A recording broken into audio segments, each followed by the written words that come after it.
आप सभी लोग सुख चाहते हैं, लेकिन सुख चाहते तो हैं, पर सुख चाहने के लिए जहां दौड़ना वहां दौड़ते नहीं है, गलत दौड़ते हैं। हमारे शरीर में दो चीजें हैं, एक शरीर है, एक आत्मा है।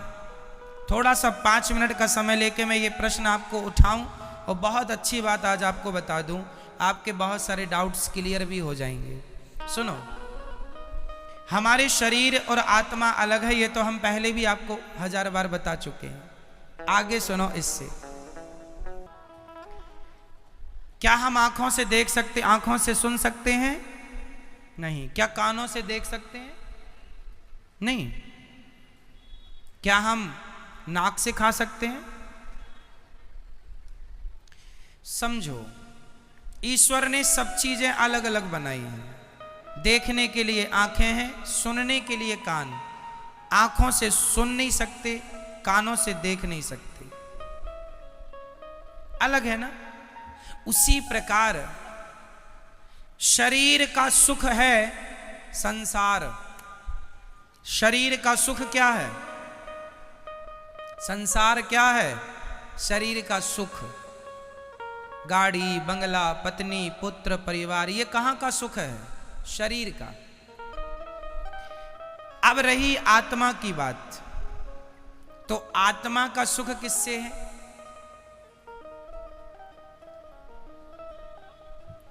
समझो, सिद्धांत को समझो, साइंस को समझो। चलो मैं साइंस से जोड़ता हूं इस सब्जेक्ट को। आप किसी भी वस्तु को ऊपर से छोड़ दीजिए, वो पृथ्वी पर जाके गिरेगा। साइंस कहता है गुरुत्वाकर्षण पृथ्वी में है। ये तो सत्य है कि गुरुत्वाकर्षण है, पर इसके अतिरिक्त एक सत्य और है, क्योंकि वो पृथ्वी का ही हिस्सा है। इसलिए अंश अपने अंशी की ओर भागता है। अंश हमेशा किसकी ओर भागेगा? अंशी की ओर। जैसे ये पुष्प, ये किसका अंश है?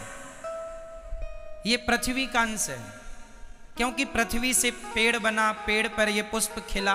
तो कुल मिला के, और ये आप रख दो, आप 2-4 दिन, 1 हफ्ता, महीने भर रख दो, ये अपने आप माटी हो जाएगा। कुछ ना करो, माटी हो जाएगा ये अपने आप, हाँ या ना। तो ये किसका अंश हुआ? मिट्टी का। अंशी कौन हुई? अंशी हुई पृथ्वी, और अंश हुआ ये। तो ये पृथ्वी का अंश है, इसलिए ये छोड़ने पर नीचे जाएगा, क्योंकि ये अंशी की तरफ जा रहा है। अब दूसरा, आग। आग हमेशा नीचे नहीं जाती। आग की ज्वाला, आग की लौ, आग की ज्योति ऊपर जाती है। क्यों? क्योंकि वो सूरज का अंश है, क्योंकि सूरज में आग है। तो हर अंश अपने अंशी की तरफ भागता है। हर अंश कहां भागता है? अपने अंशी की तरफ। आग किसका अंश है? सूर्य का। तो सूर्य की तरफ भागती है ना आग की ज्वाला, हमेशा ऊपर। तीसरा, इस धरती की नदियां हमेशा किसकी तरफ भागती हैं? समुद्र की तरफ। क्यों? क्योंकि वो समुद्र का अंश है। क्योंकि पानी जो बरसता है, समुद्र का ही तो वाष्पीकरण होता है पानी, और फिर वही बरसता है। तो वो एक्चुअली इनडायरेक्ट वो समुद्र का ही पानी है, बरसता है, नदियों में आया, फिर वो अपने अंश की तरफ भागा, अपने अंशी की तरफ। समझो, जैसे पृथ्वी का कोई भी हिस्सा वो पृथ्वी की तरफ भागता है, कोई भी पुष्प, कोई भी पत्थर, कोई भी मिट्टी का ढेला, क्योंकि वो पृथ्वी का अंश है, इसलिए पृथ्वी की तरफ। आग सूर्य का अंश है, इसलिए सूर्य की तरफ। नदी समुद्र का अंश है, इसलिए समुद्र की तरफ। और हमारी आत्मा ईश्वर का अंश है, ईश्वर अंश जीव अविनाशी। इसलिए जब ये ईश्वर की तरफ भागेगी तब ही इसे सुख मिलेगा, अन्यथा इसे कभी सुख मिल नहीं सकता। आप लोग रसगुल्ला खाते हैं, तो आप कहते हैं आनंद आ गया। अरे रसगुल्ला से शरीर को आनंद आ सकता है, इंद्रियों को आनंद आ सकता है, आत्मा का तो रसगुल्ला से कोई लेना देना नहीं। क्यों? आत्मा किसका अंश है? ईश्वर अंश। ये ईश्वर का अंश है। इसलिए यदि आत्मा को सुख देना है, आज लोग दुखी, सब कुछ है आपके पास, फिर भी आप अशांत हैं, फिर भी आप परेशान हैं, उदास हैं। क्यों? क्योंकि आप संसार में सुख ढूंढ रहे हैं। अब मिलेगा, अब मिलेगा। पागल हो, है ही नहीं, मिलेगा कहां से? जैसे आंख कभी सुन नहीं सकती, कान कभी देख नहीं सकता, उसी प्रकार आत्मा कभी रसगुल्ला खा नहीं सकती, आत्मा कभी पानी पी नहीं सकती, आत्मा को पैसों में सुख नहीं मिल सकता, संसार के भोगों में सुख नहीं मिल सकता। आत्मा का सुख तो परमात्मा में है। जितने जल्दी ईश्वर की तरफ बढ़ो लोगे, जितने जल्दी उसका ध्यान कर लोगे, उतने जल्दी सुखी हो जाओगे। सुखी होना चाहते हो तो भगवान की तरफ बढ़ो। और आप लोग शरीर को ही सुख देने में लगे हैं।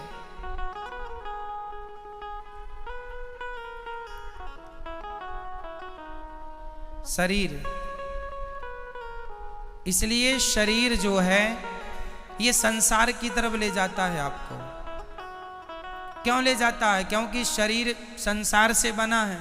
संसार में 5 चीजें हैं, पृथ्वी, जल, वायु, अग्नि, आकाश, और ये 5 चीजों से आपका शरीर बना है। तो आपका शरीर आपको संसार की तरफ ले जाता है, क्योंकि संसार से बना है।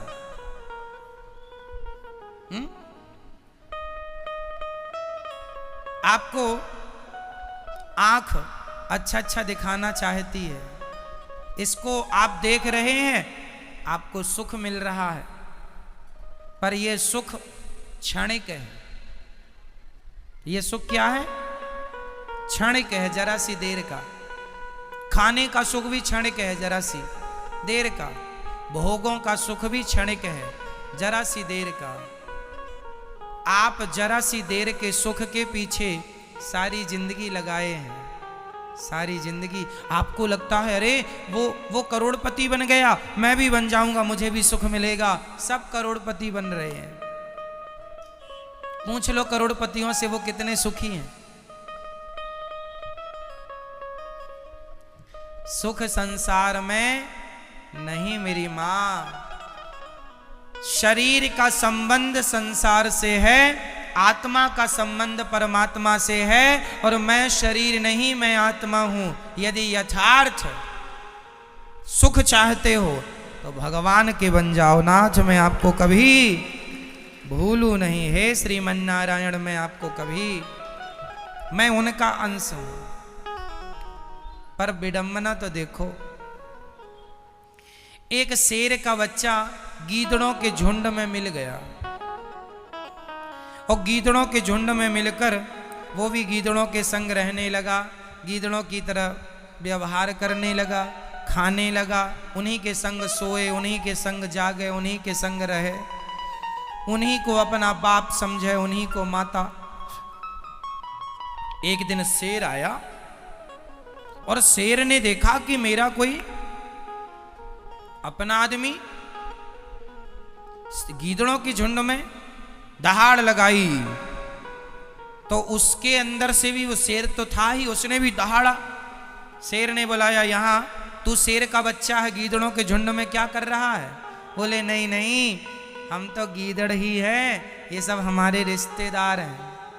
शेर ने कहा पागल, तू शेर का बच्चा है, कब से गीदड़ों के? बोले बचपन से। एक्चुअली हुआ क्या था, ये अपनी माँ से बिछड़ गया और गीदड़ों के झुंड में मिल गया, वहीं पला बढ़ा तो अपने आप को वो गीदड़ मान लिया।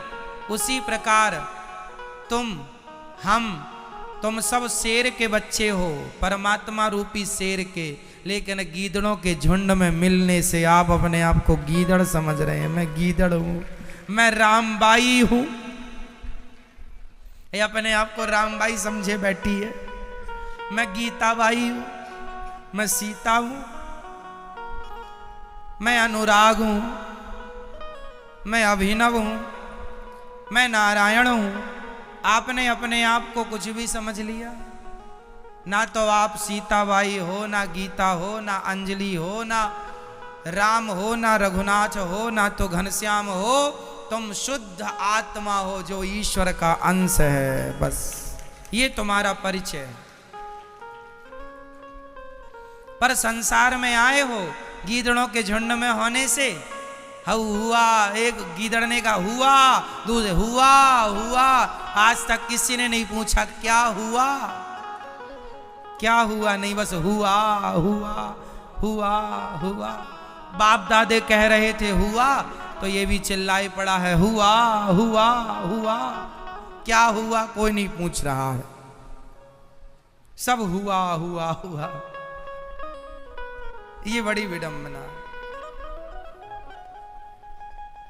इसलिए मेरी माँ, ना तुम किसी की माँ हो, ना तुम किसी के बाप हो, ना तुम किसी की चाची हो, ना चाचा हो, ना नाना हो, ना नानी हो। तुम सिर्फ आत्मा हो जो परमात्मा से मिलने के लिए व्याकुल हो। वो तड़प जाग जाए तो मिलना भी होए, पर विडंबना तो ये है तड़पता ही नहीं आदमी। पत्नी के लिए रो रहा है, परिवार के लिए रो रहा है, भगवान के लिए नहीं रोता।